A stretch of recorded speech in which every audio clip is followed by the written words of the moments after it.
Bienvenido a cada uno de ustedes, hermanos y amigos que están acompañándonos a través de las redes de nuestro distrito, Barros Arana, a través de Facebook y YouTube.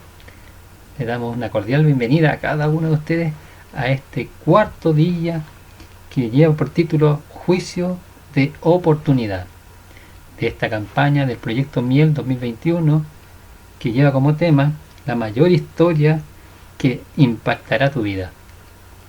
Esta campaña evangelística ha sido preparada con mucho amor para cada uno de nosotros y con un mensaje muy poderoso.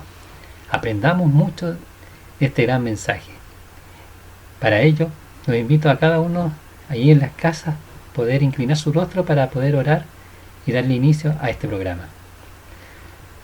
Amoroso Padre que moras en los cielos, te damos las gracias por esta noche, Señor, porque tú estás con nosotros, porque tú nos llenas de tu gloria, de tu amor, de tu esperanza, de tu paz, y también porque nos estamos preparando para recibir este maná celestial, este mensaje que tienes preparado para nosotros. Y te pido que cada corazón de cada persona que está viendo este programa pueda estar preparado para recibir este hermoso mensaje, para que tú alojes en ellos, Señor, y para que tú puedas ir transformando nuestra vida y ir caminando por esta senda junto a ti. Te lo pido todo esto en el nombre de Jesús. Amén. Ahora comenzaremos cantando, ¿les parece? Hay un tema, un canto lema que nos acompaña durante toda esta semana que lleva por título La mejor decisión. La mejor decisión que tomaremos nosotros es ir con Cristo, siempre. Y por ello los invito a cantar con mucho ánimo este canto lema.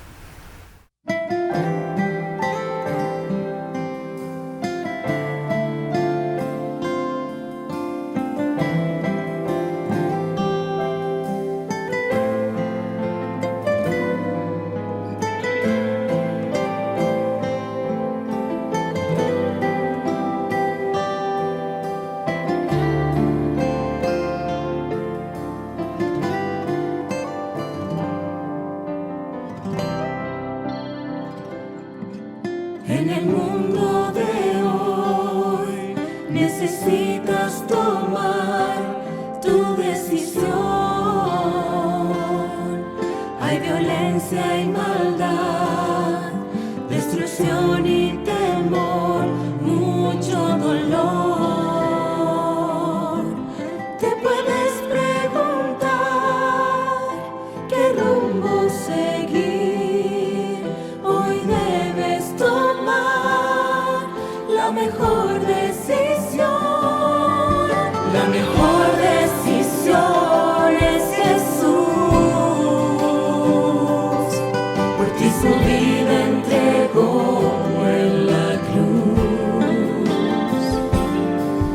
Lo que tú necesitas es Él, esperándote está con amor. Ya no tardes más, hoy dile que sí y vivirás feliz.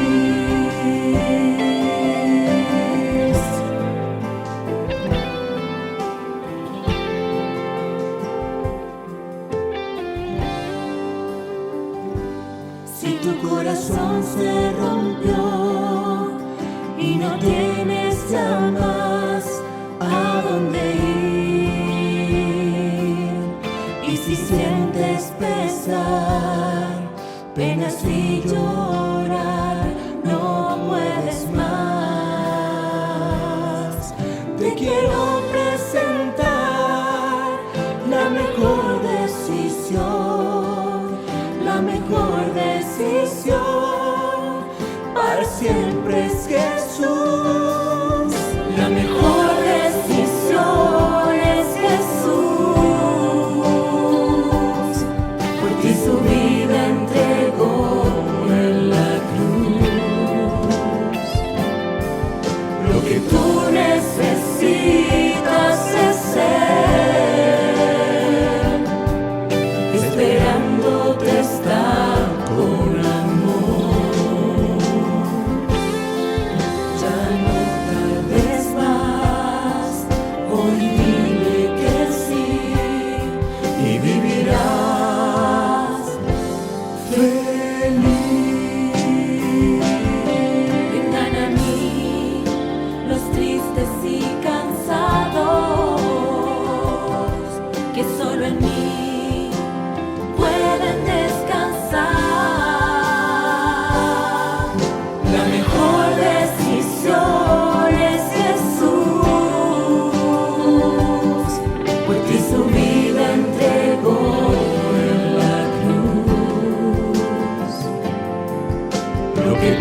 no tardes más, hoy dile que sí y vivirás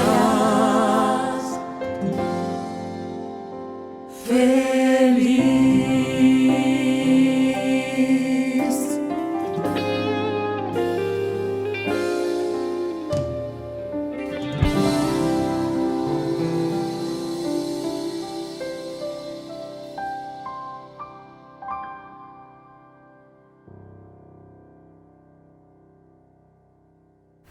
Ahora viene la parte medular de este día. Es el tema correspondiente a este día 4 de esta semana de evangelismo, que lleva por título Juicio de Oportunidad. Está a cargo de nuestro hermano Nivaldo Lobos. Lo dejamos a él para que nos cuente y nos enseñe sobre este hermoso mensaje.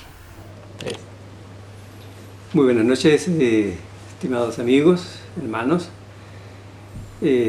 Continuando con nuestra temática, con nuestro programa de evangelismo laico, en esta campaña de la mayor esperanza, la mayor historia que impactará tu vida. Y esa es la campaña a la cual nosotros nos hemos abocado y estamos llevando adelante. Nuestro tema de hoy es el juicio de oportunidad. Es el tema número 4. Pero antes de dar inicio a él, quiero invitarles que podamos inclinar nuestros rostros y así pedir la presencia del Espíritu Santo para que pueda él dirigirnos en esta meditación. Vamos a inclinar nuestros rostros para dirigirnos y pedir su presencia. Bendito Dios y Padre, aquí estamos ya dispuestos una vez más, Señor, a presentarnos ante ti y llevar adelante este plan misionero evangelístico para este tiempo, en el cual, Señor, tú necesitas que podamos dar a conocer, que podamos, Señor, como siervos tuyos y a través de tu Santo Espíritu entregarlo. Dios del cielo, que sea Él el que nos toque, sea Él el que nos dé la sabiduría, el entendimiento para que muchos amigos nuestros y que están allí esperando este mensaje puedan, Señor, tener claridad y sentir el llamado que tú les haces. Gracias, nuestro Dios, en esta hora. Lo rogamos por Jesús, nuestro Salvador. Amén. Mis estimados,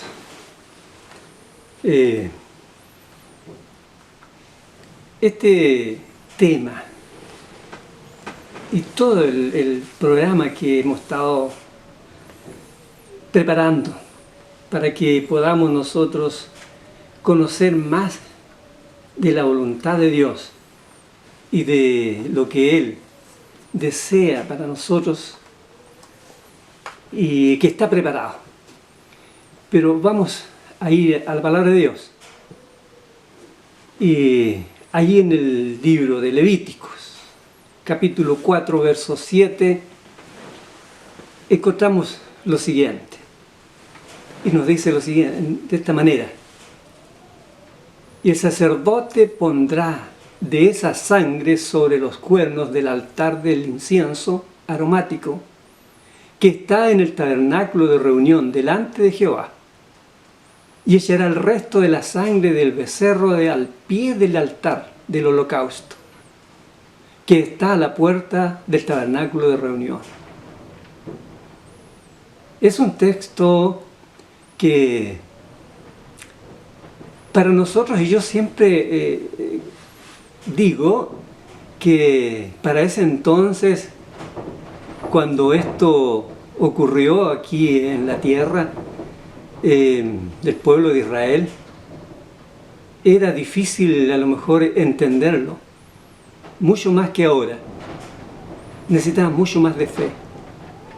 Hoy para nosotros esto es historia.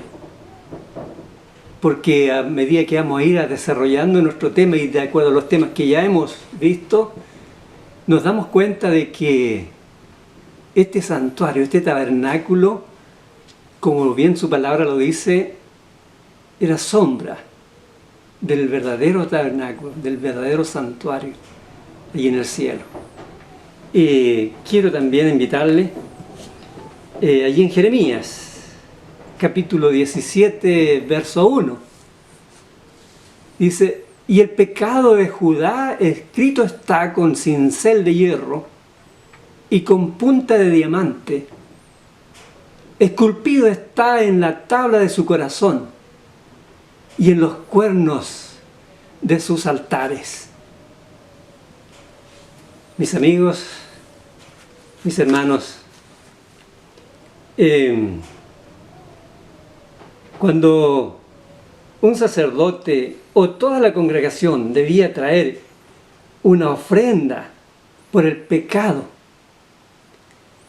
la sangre del animal sacrificado era llevado dentro del santuario.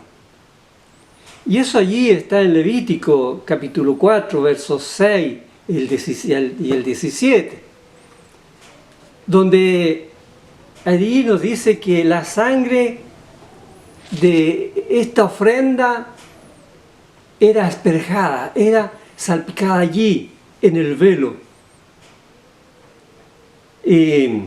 La sangre de la ofrenda por el pecado presentada por un dirigente o un israelita común era colocada también sobre los cuernos del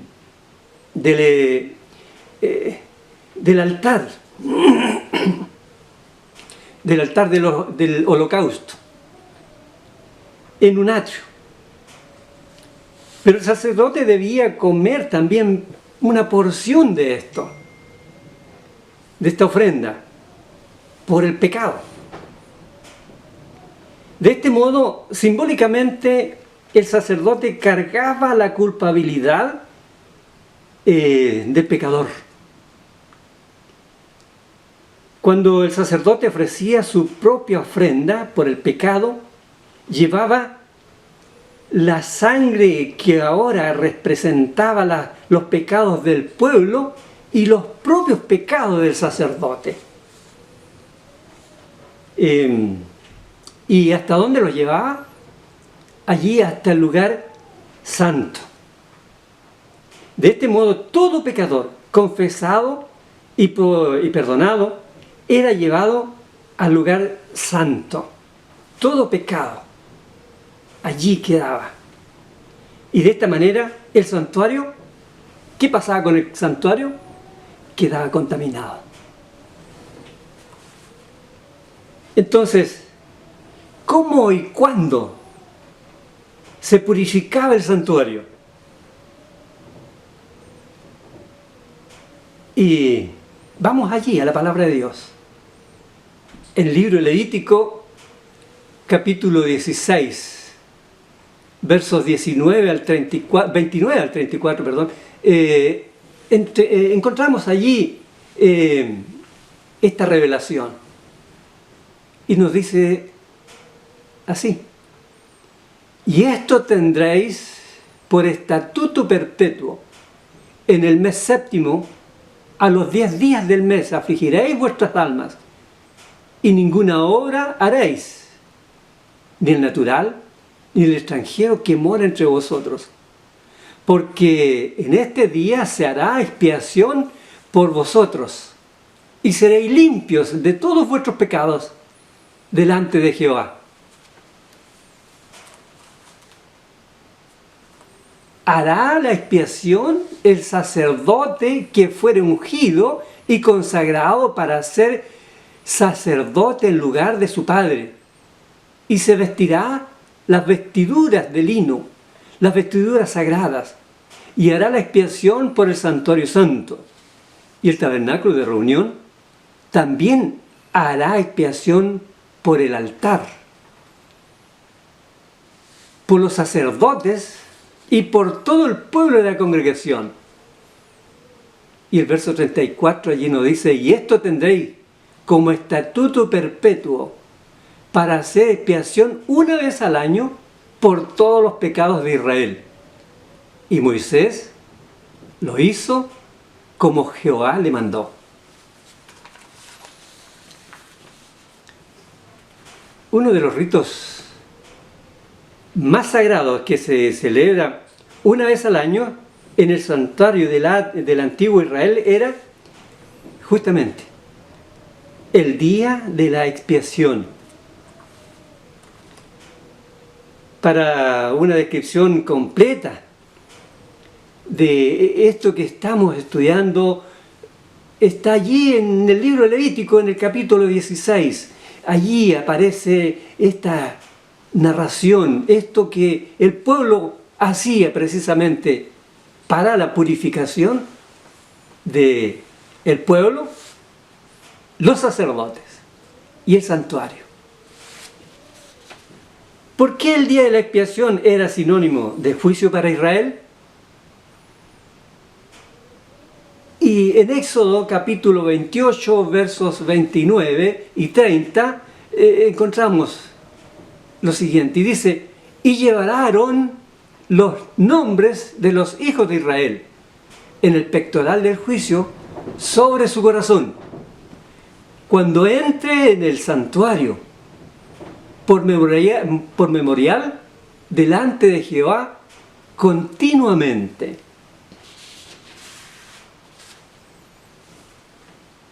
Y pondrás en el pectoral del juicio Urim y Tumim, para que estén sobre el corazón de Aarón cuando entre delante de Jehová.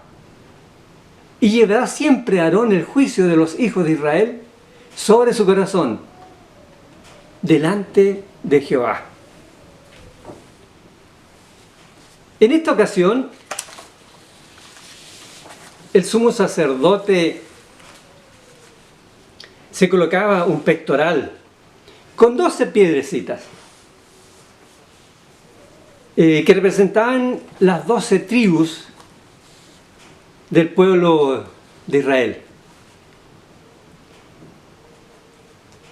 Y 2 piedras a los costados llamadas Urim y Turim. Estas palabras significan respectivamente luz y perfección. Urim y Turim. Por medio de estas 2 piedras, Dios hacía conocer su voluntad. Éxodo 28, 29 y 30, allí está un llamado que el Señor le hace. El pueblo se disponía allí de tal manera que el Señor perdonaba a su pueblo. Lo llama el pectoral del juicio. Ese día era día de juicio para Israel.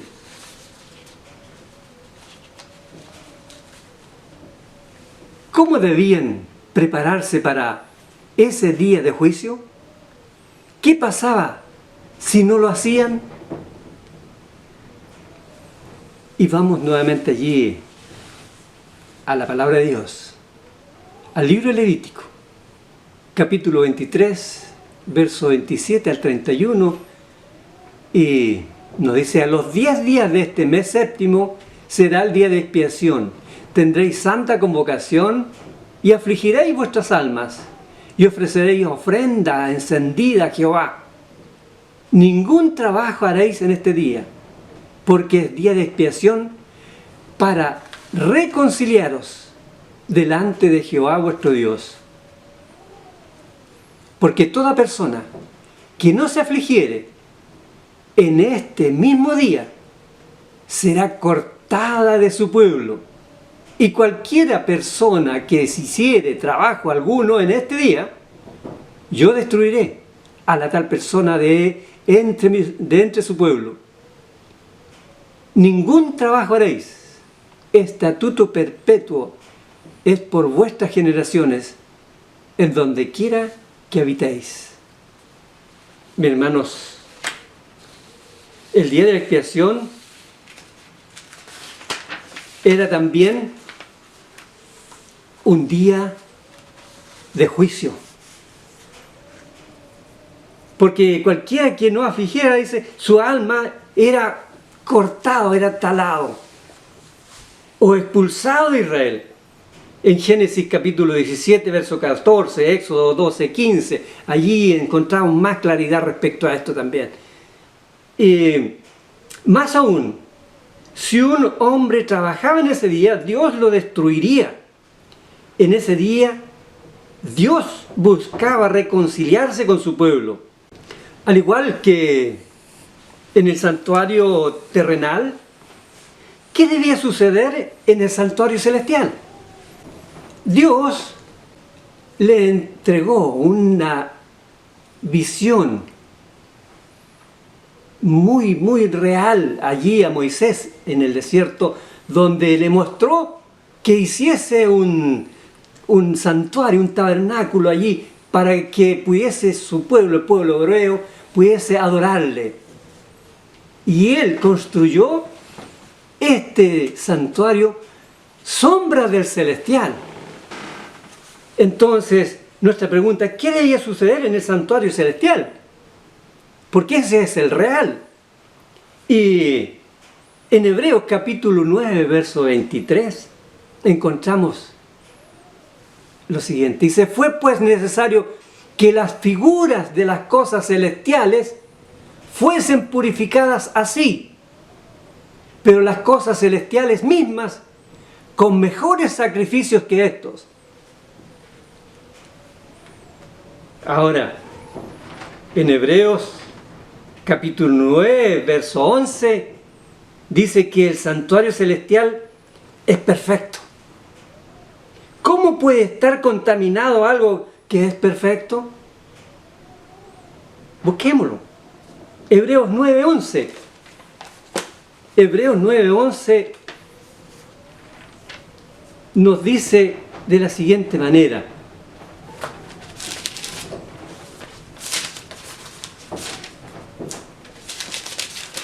Hebreos 9:11 nos dice así. Pero estando ya presente Cristo, sumo sacerdote de los bienes venideros, por el más amplio y más perfecto tabernáculo, no hecho de manos, es decir, no de esta creación.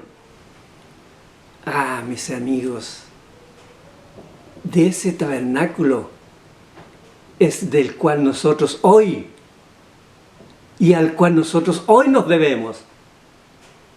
El tabernáculo de Moisés es hoy historia. Y ocurrió. Lo vivió el pueblo hebreo. Pero se dirigió a este tiempo, a este momento, al cual nosotros, tú y yo, tenemos esta capacidad de ser sacerdotes.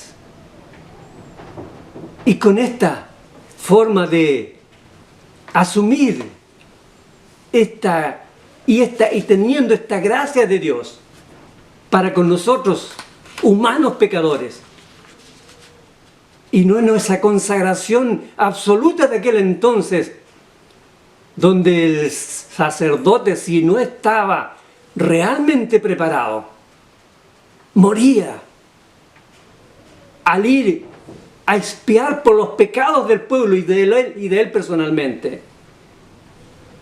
Hoy nosotros, a través de Cristo, podemos tener acceso al santuario, al verdadero santuario, al real, allí en el cielo. ¿Con qué?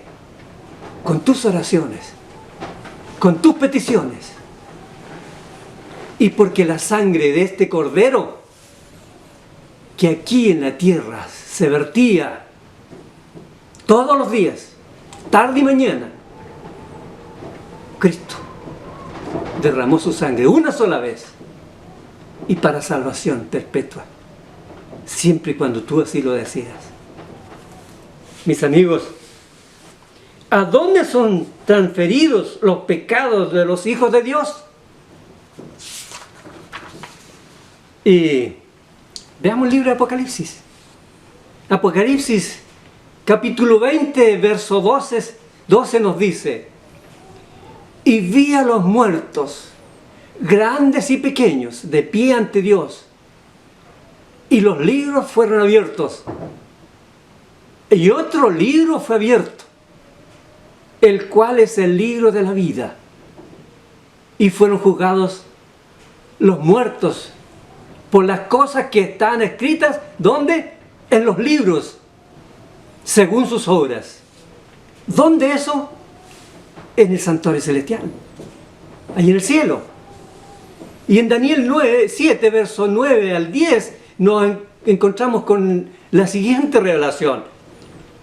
Estuve mirando, dice Daniel, hasta que fueron puestos tronos, y se sentó un anciano de días, cuyo vestido era blanco como la nieve, y el pelo de su cabeza como lana limpia. Su trono llama de fuego, y las ruedas del Altísimo fuego ardiente. Un río de fuego procedía y salía de delante de él. Millares de millares le servían, y millones de millones asistían delante de él. El juez se sentó y los libros fueron abiertos. Ah, mis amigos, mis hermanos, qué extraordinario es esto que estamos tratando de entender, tratando de hacer entender, porque hay algo real, hay algo que hoy está ocurriendo, y ese es un juicio. Y dice, como acabamos de leer, que hay un registro en los libros allí en el cielo. Los pecados de Israel eran transferidos al santuario terrenal por medio de la sangre que el sacerdote llevaba al santuario santo y la rociaba sobre los cuernos del altar, en el altar del sacrificio, aquí en ese santuario, en ese tabernáculo que está construido aquí en la tierra, en eso que donde habían dos lugares que nuestro hermano Daniel lo predicó ayer. Y decía que había un lugar santo, un lugar santísimo, y con todos los muebles, los espacios de adoración allí. Mis hermanos, pero ahora, estas fuerzas ya están condenadas. El día de la expiación era solo para Israel, el pueblo de Dios. De la misma manera, Pedro reafirma que este juicio investigador en el cual Cristo se presenta como abogado o defensor es solo para los que deciden aceptarlo como su Salvador personal. Para aquellos que deciden entregarle su vida y unirse a su iglesia por medio del bautismo. Ellos son los que gozan de los oficios de Jesús como abogado, como mediador. ¿Y quiénes son juzgados en el juicio investigador? En el santuario celestial. Y en 1 Pedro capítulo 4, verso 17, nos dice lo siguiente. Porque es tiempo de que el juicio comience, ¿por dónde? Por la casa de Dios. Y si primero comienza por nosotros, ¿cómo será el fin de aquellos que no obedecen al Evangelio de Dios? Pero vamos a leer otro texto, en 1 Timoteo capítulo 3, verso 15, y dice, para que si me tardo sepas cómo te conviene conducirte, ¿dónde? En la casa de Dios, que es la iglesia del Dios vivo, columna y fundamento de la verdad. Interesante. El juicio va a comenzar por la casa de Dios. por su pueblo. Y como le decía en el Edén, allí no interrogó a la serpiente, porque el juicio no era para las fuerzas del mal que representaba, sino que esas fuerzas están condenadas. El día de la expiación era solo para Israel. Israel, el pueblo de Dios. De la misma manera, Pedro reafirma que este juicio investigador en el cual Cristo se presenta como abogado defensor es solo para los que deciden aceptarlo como Salvador personal. Para aquellos que deciden entregarle su vida y unirse a la iglesia por medio del bautismo. Ellos son los que gozan de los oficios de Jesús como abogado, como mediador.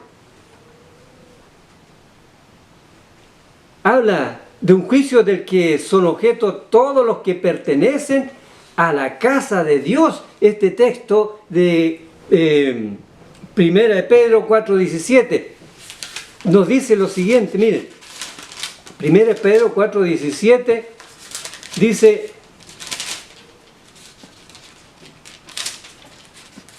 de la siguiente manera: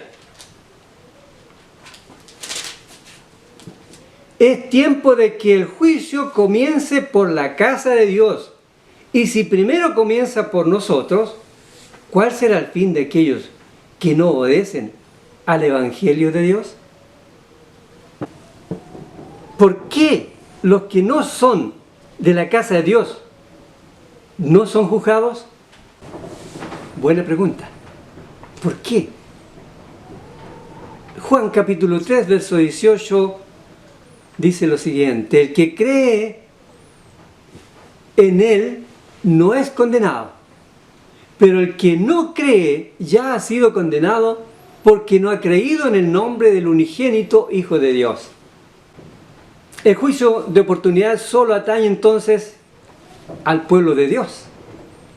A los demás no, porque el hecho de no aceptar a Cristo y no pertenecer a su iglesia ya los condena, a no ser que se arrepientan y entreguen su vida a Dios y se unan a su iglesia. Entonces podrán entrar al juicio de oportunidad y contarán con un intercesor. Así como los que creen en Cristo son justificados en virtud de su fe en Él, así también los que no creen automáticamente son condenados debido a su falta de fe. Aquí, en el santuario, si tú no eras parte del pueblo hebreo, parte del pueblo de Israel, no tenías nada que hacer. Tú tenías que llevar tu ofrenda allí y tener que sacrificar ese animalito, degollarlo. Y por la fe que tenías que ese inocente animal estaba muriendo por ti, y ese sacerdote al cual tú creías, tenías esa fe en este ritual, tú entregabas esta ofrenda, esta sangre, y él la asperjaba allí, la depositaba. Tus pecados eran allí, registrados en este santuario. Pero tenías que pertenecer a este pueblo. Tenías que ser parte de él.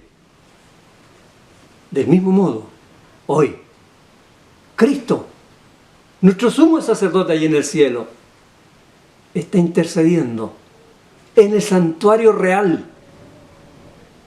Y Él ministra y está abogando por nosotros. Él quiere darnos salvación.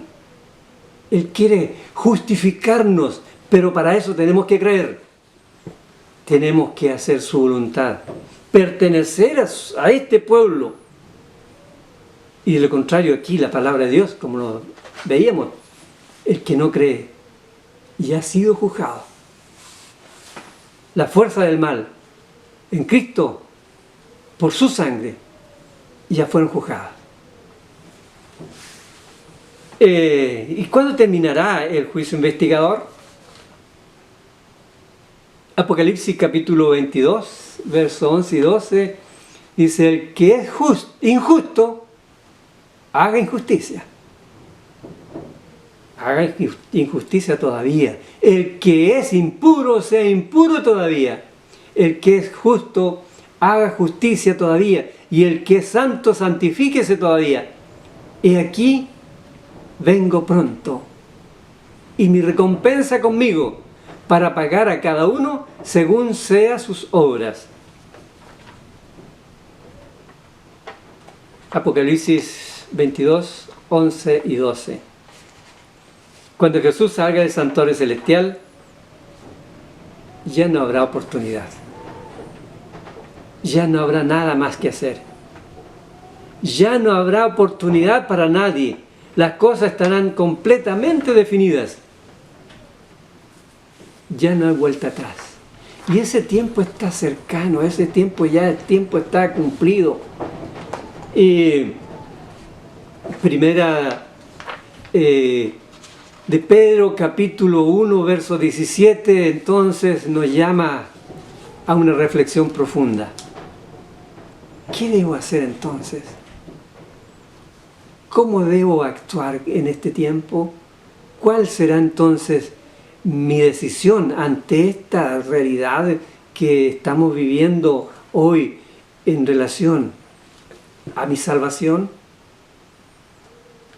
Y dice en primera de Pedro 1, 17, dice: y si invocan como Padre aquel que juzga según la obra de cada uno, sin hacer distinción de personas, condúzcanse en temor todo el tiempo de su peregrinación. Que el Señor pueda ayudarnos en esto. En la primera carta de Juan, capítulo 4, verso 17, también nos llama a que debemos tener confianza en Dios. Eso debo hacer, confiar en nuestro Señor. En esto se ha perfeccionado el amor entre nosotros, para que tengamos confianza en el día del juicio, en que como Él es, así somos nosotros en este mundo. Mis amigos, ¿qué es lo que debemos nosotros proclamar con fuerza? Proclamar con todo nuestro ser, con toda nuestra convicción. Anunciar que la hora del juicio ha llegado. Porque es así. Los acontecimientos y la historia y todo lo que estamos viviendo hoy no nos dice otra cosa que el tiempo está cumplido. Y es por eso que Apocalipsis capítulo 14, verso 7 nos dice: decía a gran voz aquel ángel, teman a Dios y denle gloria, porque ha llegado la hora de su juicio. Adoren al que hizo los cielos y la tierra, y el mar, y las fuentes de las aguas. Que el Señor nos ayude. Que el Señor pueda usarnos para proclamar con fuerza, con poder, esto que está ya a las puertas. El juicio para nosotros se está realizando. El juicio investigador. Y tu nombre y el mío pronto pasarán. Y el tiempo de la gracia será concluida. Que el Señor nos ayude. Que el Señor nos bendiga. Es mi deseo y oración en esta hora. Después de este hermoso mensaje que nos ha entregado nuestro hermano Nivaldo y nos ha llenado de gozo y de paz en nuestras vidas, les voy a invitar que podamos terminar con una oración. Amoroso Padre que estás en los cielos, te damos las gracias porque tú estás trabajando en nosotros, Señor, porque nos estás mostrando este mensaje de ti, Señor, a través de tu palabra, y que vas transformando nuestras vidas. Te pido que cada corazón que ha recibido este mensaje, este maná celestial, tú puedas estar con ellos, y para que cada uno de nosotros nos fortalezcamos cada día más en ti, y también podamos conocerte y estar más cerca de ti. Señor, quédate con cada uno de aquellas personas que estamos acá reunidas, para que el día de mañana podamos volver a reencontrarnos, para poder seguir alimentándonos a través de tu palabra. Te lo pido todo en el nombre de Jesús. Amén. Bueno, espero que haya sido muy gratificante este día. Y los invito para mañana, para que nos podamos reunir nuevamente a las 21:30 horas en el quinto día, ¿no es cierto?, de esta semana especial evangelística correspondiente a este año 2021, que lleva como título Ley, el nuevo pacto.